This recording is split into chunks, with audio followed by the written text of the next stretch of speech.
ஆகா, உனக்கு பாரு பாயிண்ட் மேல பாயிண்ட் கிடைக்குது. ஆமாண்டா. ஹாய் மக்களே, நான் வீட்டில் இருந்து போர் அடிக்குதுன்னு சொல்லிட்டு ஒரு சும்மா நேச்சுரல் டிப்ஸ் உங்களுக்கு சொல்லலான்னு இருந்தேன். நம்ம நிறைய பேர் வந்து பியூட்டி பார்லருக்கு போவோம். பார்லரில் போகும்போது பார்த்திங்கன்னா ஃபேஷியலுக்கு வந்து அதிக காஸ்ட் இன்வெஸ்ட் பண்ணுவோம். அதெல்லாம் தேவையில்லைங்க, நம்ம வீட்டில் இருந்தே பண்ணலாங்க. பீட்ரூட்டு, கேரட், உருளைக்கிழங்கு இருந்தாவே போதுமே. இந்த 3 பொருள் இருந்தால் நம்ம பண்ணலாம். ஏன்னா ஃபேஸ் வந்து நல்லா க்ளோவிங்காகவும் இருக்கும், நேச்சுரலாக கிடைக்கும்.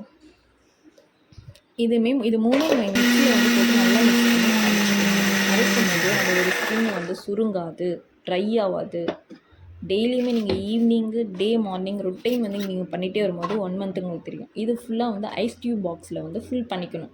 ஃபில் பண்ணிவிட்டு ஒரு ஃப்ரிட்ஜில் வந்து பார்த்திங்கன்னா ஒரு 2 மணி நேரம் வைக்கணும்.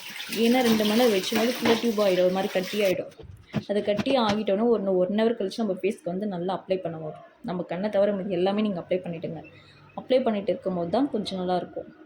ஏன்னா நான் அப்ளை பண்ணிட்டு ஒரு 20 மினிட்ஸ் வந்து நம்ம என்ன பண்ணலான்னு யோசிச்சுட்டு எதுவுமே யோசிக்கலாம் திராட்சை பழம் சாப்பிட்டுட்டு இருந்தேன். ஏன்னா ட்ரை ஆகணும். நல்லா இதை ஆகிட்ட பின்னாடி நான் நல்லா வாஷ் பண்ணிவிட்டு நல்லா டவலை நல்லா வாஷ் பண்ணிட்டு நல்லா ட்ரை பண்ணி தொடச்சிட்ட பின்னாடி என்னோடய ஃபேஸ் வந்து நல்லா ஒயிட்டாக இருக்குது. நீங்கள் இதை ட்ரை பண்ணி பார்த்துட்டு சொல்லுங்கள்.